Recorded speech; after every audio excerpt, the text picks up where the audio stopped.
Hello everyone, welcome to success classes. I am Gaurav Soin और अब सभी के सामने आज एक इम्पॉर्टेंट वीडियो के साथ मैं हाजिर हूँ। And this important video is regarding 10 steps to a good survey design in research. मैं यहाँ पे आपको बताने वाला हूँ कि एक अच्छा सर्वे डिज़ाइन करने के लिए कौन कौन से 10 स्टेप्स आपको फॉलो करने हैं जिससे आप प्राइमरी डाटा सर्वे मेथड से सही तरीके से कलेक्ट कर पाएँ। Is it clear? So and तक इस वीडियो को जरूर देखिएगा because this video is very much helpful for you. Before getting into it, I would like you all to subscribe my YouTube channel Success Classes and hit the bell icon for latest updates. और हमारी website भी है researchphd.in जहाँ पे हम daily basis पे PhD and job related updates देते रहते हैं। जैसे कि जो भी यूनिवर्सिटी में अभी PhD एडमिशन्स ओपन हैं उसकी जानकारी, या फिर कहीं पे भी अगर फैकल्टी रिक्रूटमेंट चल रहा है किसी भी यूनिवर्सिटी में या कॉलेज में फैकल्टी रिक्रूटमेंट चल रहा है तो उसकी जानकारी भी आपको हमारी वेबसाइट researchphd.in पे मिल जाएगी। लिंक डिस्क्रिप्शन बॉक्स में दिया हुआ है। हमारा टेलीग्राम चैनल भी है, आप उसको भी ज्वाइन कर सकते हैं। वहाँ पे आपको हमारी वीडियोस मिल जाएंगी जैसे ही हम प्रीमियर करते हैं। और हमारा फेसबुक पेज भी है, आप उसको भी फॉलो कर सकते हैं फॉर आर लेटेस्ट पोस्ट्स। अगर आप नेट JRF या फिर सेट की तैयारी कर रहे हैं तो Navdeep Kaur ma'am paper 1 and paper 2 commerce का कंप्लीट कोर्स करवा रही हैं अनअकैडमी पे। और नवदीप कौर मैम की स्पेशल क्लासेस भी होती हैं रात के 10 बजे डेली अनअकैडमी पे, तो आप उनको ज़रूर फॉलो कर लीजिए फॉर बेस्ट रिजल्ट्स। और नव क्लासेस यूट्यूब चैनल भी सब्सक्राइब कर लीजिए, लिंक डिस्क्रिप्शन बॉक्स में दिया हुआ है। वहाँ पे भी डेली बेसिस पे आपको नॉलेजेबल कंटेंट और मोटिवेशन मिलती रहती है। और अगर आप सब्सक्रिप्शन लेना चाहते हैं तो यूज़ कोड नव क्लासेस जो कि आपको आपकी स्क्रीन पे दिख रहा है। इसके अलावा आप नवदीप कौर मैम की paper 1 question bank and commerce book भी रेफ़र कर सकते हैं फॉर बेस्ट रिजल्ट्स। और आपको latest and authentic content in books में मिल जाएगा। लिंक डिस्क्रिप्शन बॉक्स में दिया हुआ है अगर आप इन बुक्स को परचेज करना चाहते हैं तो। चलिए आ जाते हैं अब अपने कंटेंट की तरफ। और आज का जो हमारा टॉपिक है that is on 10 steps to a good survey research. हम सर्वे करते हैं in order to collect primary data, और जिस टूल का हम इस्तेमाल करते हैं that is questionnaire in most of the cases. तो किस तरीके से आप एक अच्छा सर्वे डिज़ाइन कर सकते हो, इसका पूरा प्रोसेस, इसके पूरे स्टेप्स मैं आज आपको इस वीडियो में बताने वाला हूँ। First step is identify what you want to cover in survey. आपके जो ऑब्जेक्टिव्स हैं रिसर्च के, आपका जो प्रॉब्लम है जिसके ऊपर आप रिसर्च करने वाले हो, it should be clear to you. Because अगर आपका क्लियर होगा ऑब्जेक्टिव, आपका प्रॉब्लम आपको पता होगा कि किस प्रॉब्लम को आप सॉल्व करने वाले हो बाय डूइंग रिसर्च, तो आप एक अच्छा क्वेश्चनेयर डिज़ाइन कर पाओगे। Right, there should not be any ambiguity into it. Is it clear? तो सबसे पहले आपको जो है ये पता होना चाहिए कि किन किन चीज़ों के ऊपर आप सर्वे करने वाले हो, क्या क्या उस सर्वे में आप कवर करने वाले हो। राइट, जैसे कि मैं आपको एग्जांपल देता हूँ कि सपोज़ मैंने एक स्किल डेवलपमेंट प्रोग्राम कंडक्ट कराया MCOM के स्टूडेंट्स को, और मुझे ये जानना है कि जो भी मैंने स्किल डेवलपमेंट प्रोग्राम कराया है 45 डेज़ का, क्या वो स्किल डेवलप हुई उन स्टूडेंट्स के अंदर, और क्या उस स्किल को यूज़ करके वो प्रैक्टिकल प्रॉब्लम सॉल्व कर पा रहे हैं कि नहीं कर पा रहे हैं। मतलब प्रैक्टिकली उस स्किल को वो इम्प्लीमेंट कर पा रहे हैं कि नहीं कर पा रहे हैं, ये मुझे जानना है। तभी तो फ़ायदा हुआ उस प्रोग्राम को कंडक्ट करवाने का। राइट, तो मुझे पता है कि मुझे क्या क्या चीज़ें जो हैं कवर करनी है अपने क्वेश्चनर के ऊपर। मुझे नेम लिखना है, मुझे लिकर्ट स्केल यूज़ करना है जिससे मैं रेटिंग्स वगैरह जो है वो ले सकूं मैं अपने रिस्पोंडेंट्स से, अपने स्टूडेंट्स से MCOM के। तो इस तरीके से मुझे पता है कि क्या क्या मुझे कवर करना है। सपोज़ मैंने उसमें एक क्वेश्चन डाल दिया कि आपको कौन सा चॉकलेट का ब्रांड पसंद है। मैं किस चीज़ का सर्वे कर रहा हूँ कि क्या आपको स्किल डेवलपमेंट प्रोग्राम जो 45 डेज़ का था उसको अटेंड करके क्या आप अच्छी तरीके से उस स्किल को प्रैक्टिकली इम्प्लीमेंट करवा पा रहे हो कि नहीं करवा पा रहे हो। राइट, मैंने उस स्किल डेवलपमेंट प्रोग्राम को कंडक्ट कराने के बाद बच्चों को फील्ड पे भेजा। राइट, क्योंकि हम जो पढ़ाते हैं और जो वो प्रैक्टिकली इम्प्लीमेंट करते हैं उसमें बहुत अंतर होता है। राइट, आप काफ़ी सारी चीज़ें सीखते हो while implementing that particular skill in the real world. Is it clear? तो मैंने सपोज उसमें ये लिखा कि आपको कौन सा चॉकलेट का ब्रांड पसंद है, तो क्या ये क्वेश्चन रेलिवेंट है? क्या इस क्वेश्चन को फॉर्मुलेट करने का कोई रेलेवेंस है? नहीं। मैं जो रिसर्च करने जा रहा हूँ उससे चॉकलेट की ब्रांडिंग या आपको कौन सा चॉकलेट पसंद है या आपको कौन सा टूथपेस्ट पसंद है, क्या ऐसे क्वेश्चन ज़रूरी हैं? क्या ऐसे क्वेश्चंस को क्वेश्चनर में डाल करके मुझे कुछ फ़ायदा होगा, मेरे रिसर्च को कोई फ़ायदा होगा? नहीं। तो avoid that questions which are not relevant for your research. उसको आप सर्वे पे बिल्कुल मत लिखो। Is it clear? So this is the first step. After that put questions that are necessary. मैंने आपको बताया कि वही क्वेश्चंस लिखो जो जरूरी हैं। इररेलेवेंट, है ना, एम्बिगुअस क्वेश्चन, ऐसे क्वेश्चंस आप अपने क्वेश्चनियर में मत लिखो। Is it clear? तो necessary questions which are necessary for your research, you have to mention them. Is it clear? So third step is keep short and simple. आपको कोशिश करनी है कि आपका जो क्वेश्चनियर है वो शॉर्ट एंड सिंपल हो। आप एक ऐसा क्वेश्चनियर बना रहे हो, डेवलप कर रहे हो जिसमें 80 क्वेश्चंस हैं, तो रिस्पोंडेंट तो उसको देख के ही डर जाएगा और फेक रिस्पॉन्सेज भरना चालू कर देगा। तो क्या आपका जो क्वेश्चनियर है उसके रिस्पॉन्सेज वैलिड कहलाए, रिलायबल कहलाए? नहीं कहलाए। तो make it short and simple. जो नीडेड है वही क्वेश्चंस लिखो, अननेसेसरी क्वेश्चंस मत लिखो। कोशिश करो कि शॉर्ट एंड सिंपल तरीके से आप लिखो। एक ही क्वेश्चन में अगर मल्टीपल आपके चीज़ें कवर हो रही हैं तो उनको आप लिखो। इस तरीके से आपको थोड़ा सा एनालिटिकल माइंड लगा करके क्वेश्चंस को फॉर्मुलेट करना होगा। But you should always focus on short and simple questions in a questionnaire. Is it clear? And the fourth step is ask one question at a time. ये basically हम तब use करेंगे, ये step हम तब implement करेंगे जब हम फिज़िकल फॉर्म में जो है क्वेश्चनेयर फिल करा रहे हैं।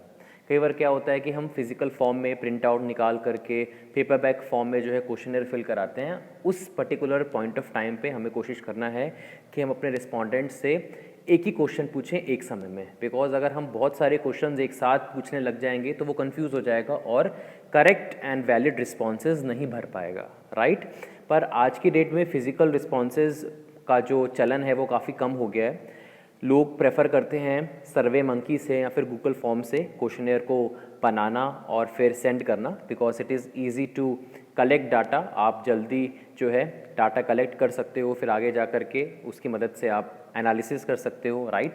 तो अगर आप फिजिकल फॉर्म में क्वेश्चंस पूछ रहे हो तो कोशिश करो कि आप एक क्वेश्चन एक ही बार में पूछें, जिससे जो रिस्पोंडेंट्स हैं वो फोकस कर पाए और करेक्ट रिस्पॉन्सेज फिल कर पाए। Is it clear?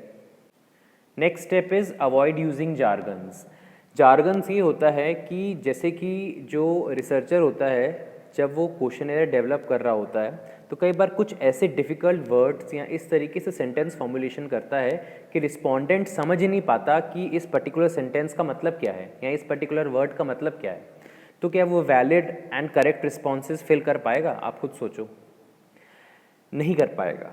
तो आपको कोशिश करना है कि आपको अपने क्वेश्चंस जो हैं वो इस तरीके से फॉर्मुलेट करने हैं कि जो आप पूछना चाहते हो वही चीज़ रिस्पोंडेंट तक पहुँचे और आपको वैलिड रिस्पॉन्सेज मिले।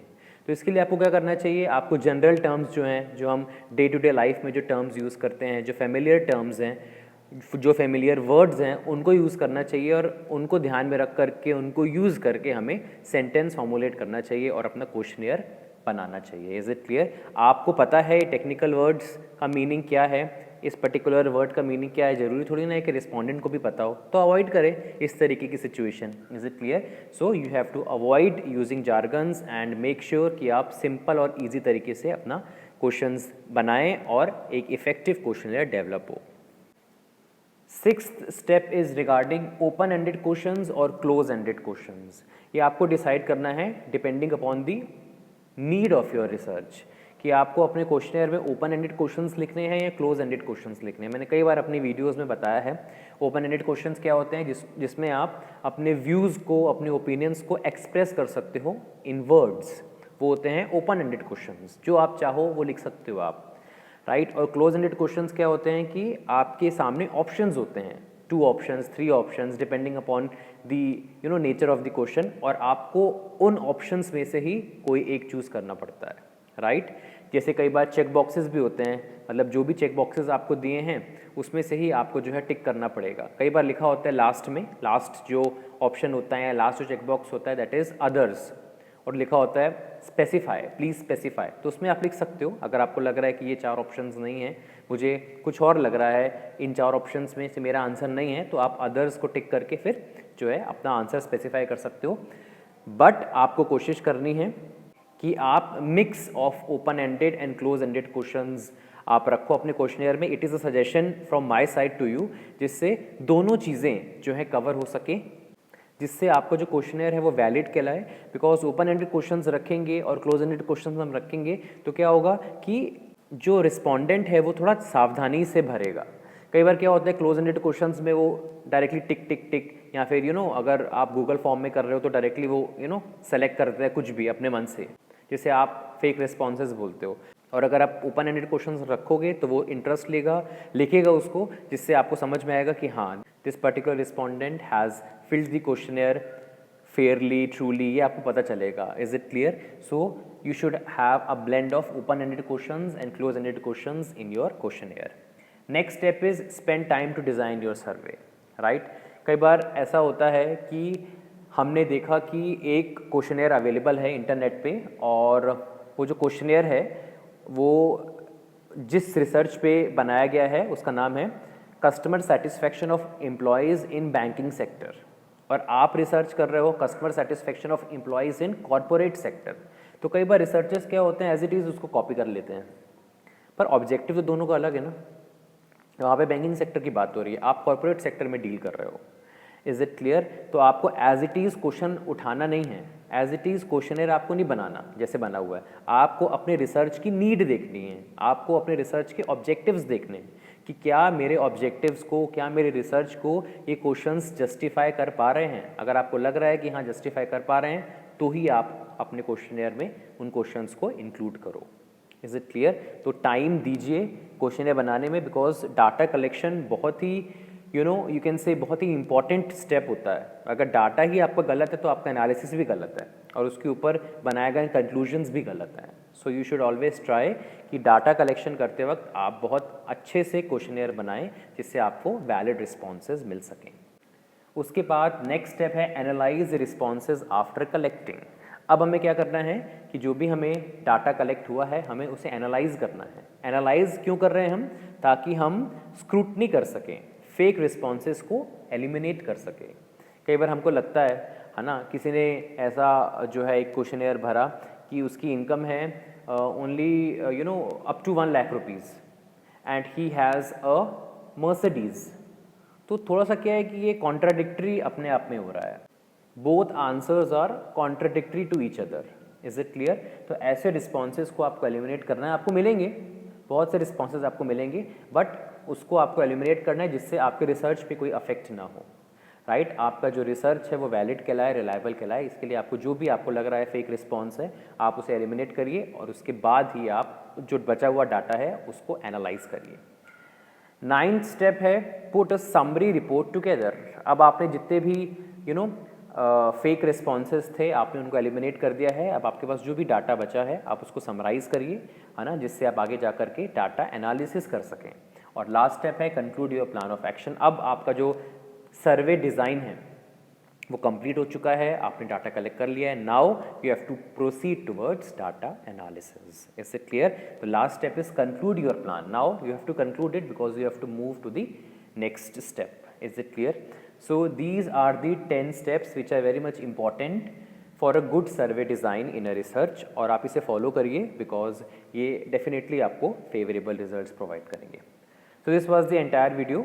पसंद आया हो तो लाइक कर दीजिएगा और एक प्यारा सा कमेंट भी कर दीजिए, जिससे इसी मोटिवेशन आप लोग के लिए वीडियोस लाते रहें. कोई और क्वेरी है तो आप इस वीडियो के कमेंट सेक्शन में लिख सकते हैं, हम डेफिनेटली उसको कंसीडर करेंगे. And share this video to the maximum, जिससे ज़्यादा से ज़्यादा लोगों तक ये वीडियो पहुँचे और उनको भी इस टॉपिक के बारे में कंप्लीट जानकारी मिल जाए.